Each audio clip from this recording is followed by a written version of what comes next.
Dia berbuat dosa istighfar, apalagi tambah dengan salat taubat, maka diampuni dosa-dosanya. Coba.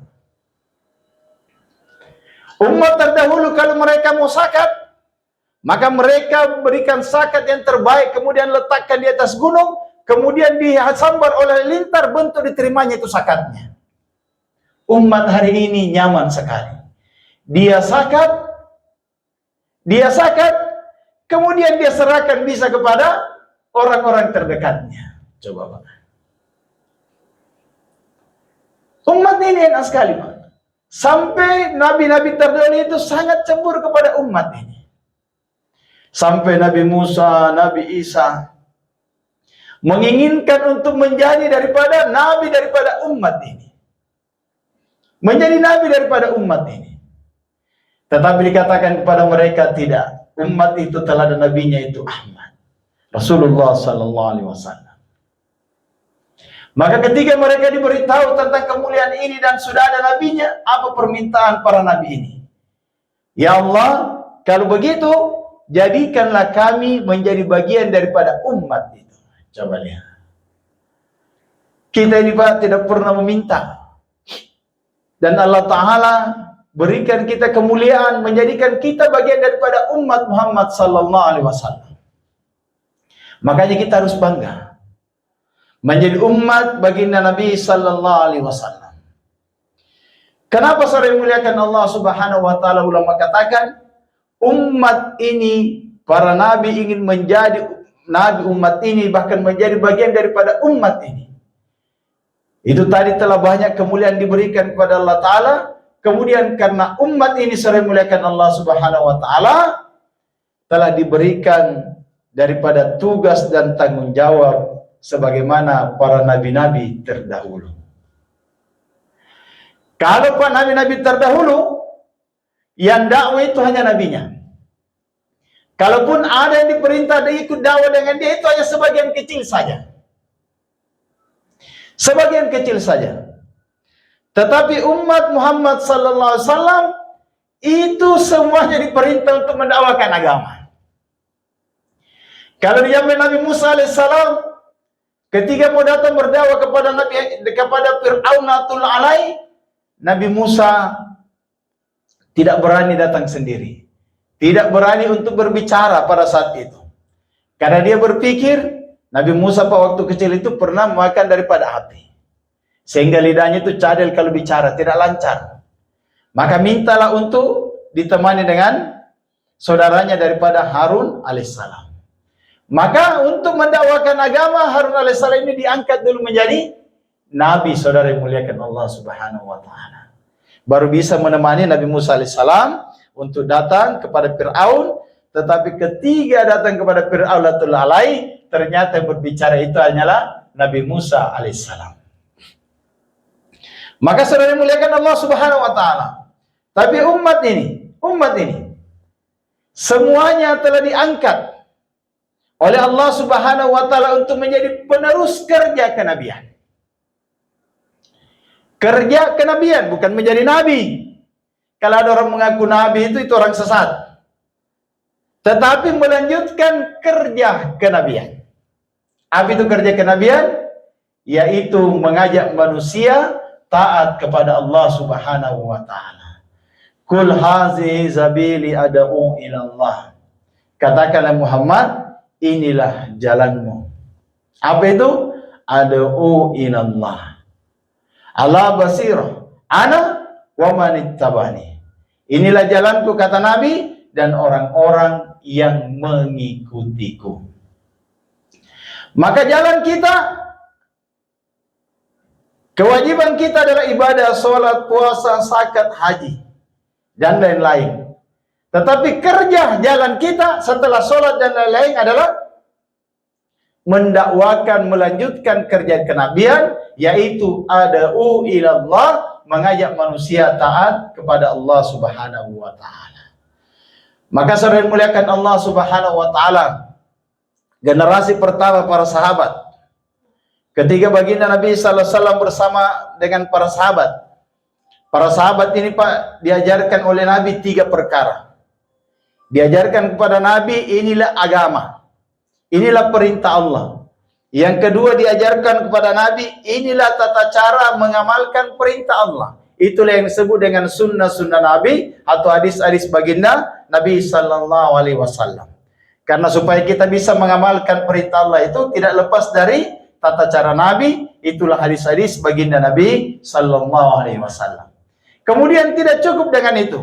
Kemudian para sahabat diajarkan oleh baginda Nabi sallallahu alaihi wasallam bagaimana cara menyebarkan perintah Allah dan bagaimana cara menyebarkan tata cara mentaati Allah Subhanahu wa taala, yaitu mendakwakan agama. Sehingga ketika perkara ini telah sampai kepada para sahabat, Nabi telah meninggalkan sahabat, meninggalkan kita semua, agama, perintah Allah, tata cara mengamalkan perintah Allah itu terus tersebar dibawa oleh para sahabat karena mereka telah diajarkan cara menyebarkan agama. Maka saudara dimuliakan Allah Subhanahu wa taala. Maka saudara dimuliakan Allah Subhanahu wa taala, inilah tugas dan tanggung jawab kita. Yaitu ada'u ilallah, menyebarkan agama Allah Subhanahu wa taala di sekitar kita. Ini tugas dan kewajiban. Dan ini akan ditanya. Ini akan ditanya sebagaimana kewajiban kita akan ditanya oleh Allah. Bagaimana sholat kita, bagaimana zakat kita, puasa kita, ibadah-ibadah kita akan ditanya. Dan tanggung jawab agama ini juga akan ditanya. Akan ditanya.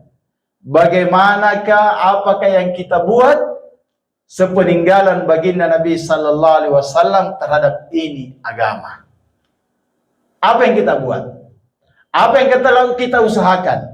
Baginda Nabi sallallahu alaihi wasallam, para sahabat, mereka telah berusaha menyempurnakan agama dan menyebarkan ini agama. Sehingga agama telah sampai di seluruh dunia, bahkan datang di tempat kita ini. Sekarang setelah agama sampai kepada kita, apakah agama juga telah kita sampaikan kepada anak kita? Apakah agama juga telah kita sampaikan kepada istri kita? Apakah agama juga telah kita sampaikan kepada orang tua kita? Kepada tetangga kita, teman-teman, saudara kita, itu akan ditanya. Sehingga dalam hadis saudara mulia Allah Ta'ala dikatakan, satu orang laki-laki itu akan ditarik oleh 4 orang wanita masuk ke dalam neraka. Ini bagian terkecil dulu Pak ya. Dalam keluarga saja, tanggung jawab agama. Satu orang laki-laki akan ditarik oleh 4 orang wanita masuk ke dalam neraka karena tidak diajarkan agama. Yang pertama, ibunya akan menuntut, anakku, ternyata ada yang seperti ini, ada namanya amal seperti ini, ada namanya baca tabarakalladzi alif lam sajadah, menyelamatkan di kubur. Kau tidak beritahukan kepada saya, kau zalim. Dia akan menuntut kita. Saya telah melahirkan kau, menjaga engkau, menyusui engkau, kamu tidak ajarkan saya agama. Istri kita 30 tahun, 40 tahun sama kita, kemudian kita berpisah karena meninggal. Di akhirat kita akan jumpa. Dia akan menuntut tentang pertanggungjawaban agama kepada kita. Anak kita yang perempuan juga seperti itu. Adik kita yang perempuan juga seperti itu. Maka saudara Allah Ta'ala, tanggung jawab agama ini tidak bisa kita sepelekan. Tidak bisa kita sepelekan. Karena sholat kita, sholat sunnah kita, sholat wajib kita dijaga, haji ditambah umrah, zakat ditambah sedekah. Telah kita jalankan bahkan berlebihan. Dengan amal ini kita masuk surga, maka begitu menuju surga, maka orang-orang yang menjadi tanggung jawab kita juga dalam agama bersamaan akan menuntut kita. Sehingga dikatakan, lawan terberat nanti kita di akhirat itu adalah orang-orang dekat kita. Maka bagaimana kita sudah mulai ke Allah Ta'ala dengan ibadah, menjadi satu kewajiban, kita dekatkan diri kita kepada Allah, menjaga sholat. Kemudian juga bagaimana kita mengambil tanggung jawab agama ini, yaitu mengajak orang-orang sekitar kita untuk juga taat kepada Allah Subhanahu wa Ta'ala. Karena kewajiban ketaatan kita berupa ibadah kita akan pertanggungjawabkan. Tugas tanggung jawab kita sebagai umat Nabi mendakwakan agama itu pun juga akan ditanya oleh Allah Subhanahu wa Ta'ala dan baginda Nabi sallallahu alaihi wasallam. Maka itulah kita datang Pak, belajar-belajar.